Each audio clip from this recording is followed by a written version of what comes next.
नमस्कार दोस्तों, मेरा नाम है रंजीत कुमार और आज की टॉप हेडलाइन है कुछ इस तरह। एचएल के 156 कॉम्बैट हेलीकॉप्टर प्रोजेक्ट में प्राइवेट कंपनी भारत ने चिकन स्नैक के पास S-400 तैनात किया। जैगवार क्रैश के बाद इजेक्टर सीट की प्रॉब्लम सामने आई। इंडियन आर्मी के बैटल एक्स डिवीजन ने नाइट ड्रिल की। अमेरिका ने हौती को टारगेट करने B-2 बॉम्बर उतारी।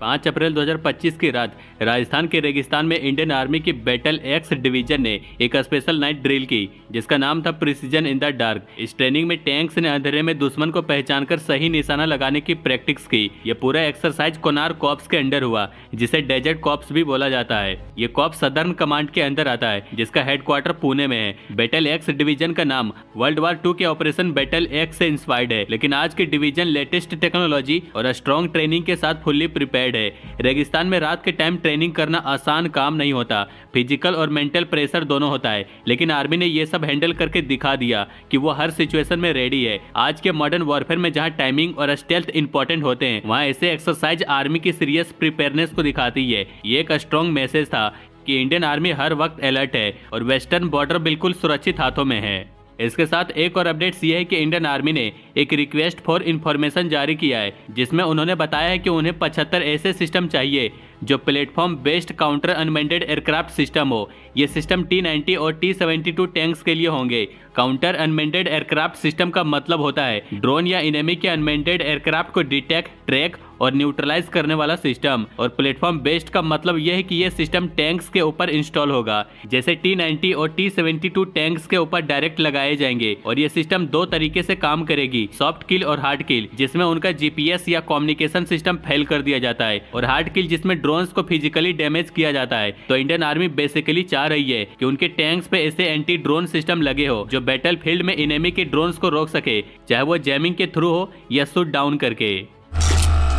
इंडियन आर्मी और एयरफोर्स के बीच 156 लाइट कॉम्बैट हेलीकॉप्टर का बड़ा कॉन्ट्रैक्ट जीतने के बाद एचएल अब लगभग 25,000 करोड़ का काम प्राइवेट सेक्टर कंपनी को देने की प्लानिंग कर रही है। फ्राइडे को कैबिनेट कमेटी ऑन सिक्योरिटी ने 62,500 करोड़ के इस मेगा डील को अप्रूव किया और उसी दिन डिफेंस मिनिस्ट्री और एचएल के बीच कॉन्ट्रैक्ट साइन भी हो गई। डिफेंस ऑफिशियल ने ANI को बताया कि हम इस प्रोग्राम में भी light combat aircraft manufacturing model को फॉलो करने वाले हैं। एचएल बहुत जल्द प्राइवेट सेक्टर को शामिल करने के लिए टेंडर जारी करेगी। उन्होंने बताया कि LCA प्रोजेक्ट में भी एयरक्राफ्ट के अलग अलग पार्ट्स जैसे फ्यूजलेज, विंग्स वगैरह अलग अलग प्राइवेट कंपनी को दिए गए थे, जैसे L&T और वेम टेक्नोलॉजी। इस 62,500 करोड़ का प्रोजेक्ट का लगभग 40% काम प्राइवेट इंडस्ट्री को दिया जाएगा। ऑफिशियल का कहना है कि इससे देश का डिफेंस इंडस्ट्रियल इकोसिस्टम और मजबूत होगा। एचएल ये हेलीकॉप्टर कर्नाटका के बेंगलुरु और तुमकुर वाले प्लांट्स में बनाएगी। एचएल का कहना है कि वो अब और ज्यादा प्राइवेट सेक्टर के साथ मिलकर काम करेगी ताकि आत्मनिर्भरता को बढ़ावा मिले और फॉरेन निर्भरता कम हो। एचएल देश की सबसे बड़ी एरोस्पेस कंपनी है, जिसके पास 2 लाख करोड़ से ज्यादा के ऑर्डर है और 70,000 करोड़ के नए ऑर्डर्स आने की उम्मीद है। इस 2 लाख करोड़ के ऑर्डर बुक में 12 Su-30 फाइटर जेट और 83 LCA जेट का कॉन्ट्रैक्ट भी शामिल है।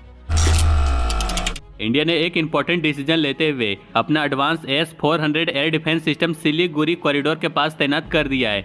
इस जगह को चिकन स्नैक भी कहा जाता है, क्योंकि ये एक पतला सा रास्ता है जो मेनलैंड इंडिया को उसके नॉर्थ ईस्टर्न स्टेट से जोड़ता है। ये डिप्लोमेंट बांग्लादेश और चाइना के बढ़ते एयर एक्टिविटी के जवाब में किया गया है, जो इस एरिया को काफी सेंसिटिव बना देता है। ये मूव तब आया जब बांग्लादेश में मोहम्मद यूनिस की इंटर्म सरकार के अंडर मिलिट्री एक्टिविटी बढ़ गई, क्योंकि शेख हसीना को अगस्त 2024 में पावर से हटा दिया गया था। उनके जाने के बाद इंडिया बांग्लादेश के रिलेशन काफी खराब हो गई है।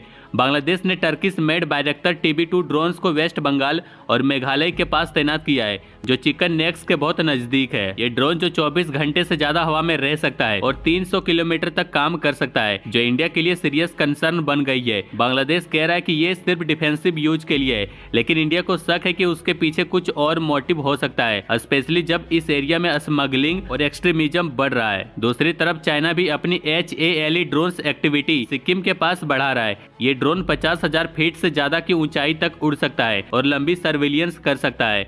ये चाइना के बेल्ट एंड रोड इनिशिएटिव के गोल से जुड़ा हुआ लगता है, जिसमें बांग्लादेश भी शामिल है। इसलिए इंडिया ने इसके जवाब में S-400 सिस्टम को तैनात करके एक स्ट्रॉन्ग मैसेज दिया है, जिससे चिकन स्नैक की सुरक्षा और स्ट्रॉन्ग हो गई है। जैसा कि आप सभी जानते हैं, इंडियन एयरफोर्स का एक जैगवार फाइटर जेट हाल ही में क्रैश हो गया, जिसमें एक पायलट की जान चली गई और दूसरा पायलट बड़ी चोट से बच गया, जबकि दोनों ने इजेक्शन सीट का यूज किया था। यह इंसिडेंट लोगों का ध्यान जैगवार एयरक्राफ्ट और उनमें लगी old ejection seat Martin baker MK9 की तरफ ले गया। यह MK9 इजेक्शन सीट 1960 के एंड में बनाई गई थी, स्पेशली जैगवार प्लेन्स के लिए। आज भी इंडियन एयरफोर्स के पास लगभग 140 ऐसे ही सीट है, लेकिन इनको मेंटेन करना बहुत मुश्किल हो गया है। सबसे बड़ी दिक्कत यह है कि जो कंपनी इन सीट्स को बनाती थी, मार्टिन बेकर, अब इनके पार्ट्स बनाना बंद कर चुकी है। कंपनी ने बता दिया है कि वो 156 इंपॉर्टेंट स्पेयर पार्ट्स सप्लाई नहीं कर सकती। अब इंडियन एयरफोर्स को ये सीट खुद रिपेयर और मेंटेन करनी पड़ रही है बिना कंपनी के सपोर्ट के, लेकिन ये काम आसान नहीं है क्योंकि ये सिस्टम काफी टेक्निकल और कॉम्प्लेक्स होते हैं। इस वजह से पायलट की सेफ्टी पे सवाल उठ रही है। अब इंडियन एयरफोर्स प्राइवेट कंपनी की हेल्प लेने की कोशिश कर रही है ताकि सीट के लिए स्पेयर पार्ट्स मिल सके और जेट सेफ तरीके से ऑपरेट हो सके। लेकिन जब एक रिसेंट इजेक्शन में एक पायलट की जान चली गई और दूसरा सीरियस इंजर्ड हुआ, तो लोगों ने सवाल उठाया कि क्या ये पुरानी टेक्नोलॉजी अभी सेफ है। सिंपल शब्दों में बोले तो पुरानी इजेक्शन सीट सिस्टम के पार्ट्स मिलना मुश्किल हो गया है क्योंकि कंपनी सपोर्ट नहीं कर रही है और इससे पायलट की जान खतरे में पड़ रही है। अब इंडियन एयरफोर्स को तुरंत सॉल्यूशन ढूंढना पड़ रहा है ताकि और भी एक्सीडेंट ना हो। अमेरिका ने अपने सबसे advance stealth bomber B-2A spirit को हौती रेबल्स के खिलाफ एयर स्ट्राइक के लिए यूज किया है। यह B-2 बॉम्बर डाइगो गार्सिया नाम के एक रिमोट आइलैंड पर बेस किया गया है जो इंडियन ओशियन में है। सैटेलाइट इमेजेज से पता चलता है कि वहां कम से कम 6 B-2 बॉम्बर और 6 फ्यूल सप्लाई एयरक्राफ्ट तैनात है। अमेरिका के पास सिर्फ 20 B-2 बॉम्बर है, तो इसका मतलब है कि उनका एक बड़ा हिस्सा इस मिशन में लगा दिया गया है, लगभग 30% से ज्यादा। B-2 एक ऐसी एयरक्राफ्ट है जो रेडार से बचकर डीप स्ट्राइक कर सकती है और ये GBU-57 BMOP बॉम्ब्स भी ले जा सकती है जो जमीन के नीचे छिपे टारगेट्स को भी उड़ा सकती है। हौती रेबल के पास अंडरग्राउंड बंकर्स है, इसलिए ऐसे बॉम्ब्स का यूज जरूरी हो सकता है, पर अभी तक कंफर्म नहीं हुआ कि MOP बॉम्ब्स का यूज हुआ भी है या नहीं। हौती ने कई अमेरिकन MQ-9 रीपर को गिरा दिया है। इससे पता चलता है कि उनकी एयर डिफेंस सिस्टम वीक होने के बावजूद डेंजरस है। इस वजह से नेवी मोस्टली दूर से मार करने वाली मिसाइल का यूज कर रही है। B-2 बॉम्बर्स का डिप्लॉयमेंट का मतलब सिर्फ धमकी देना नहीं है, बल्कि वो एक्टिवली स्ट्राइक कर रही है।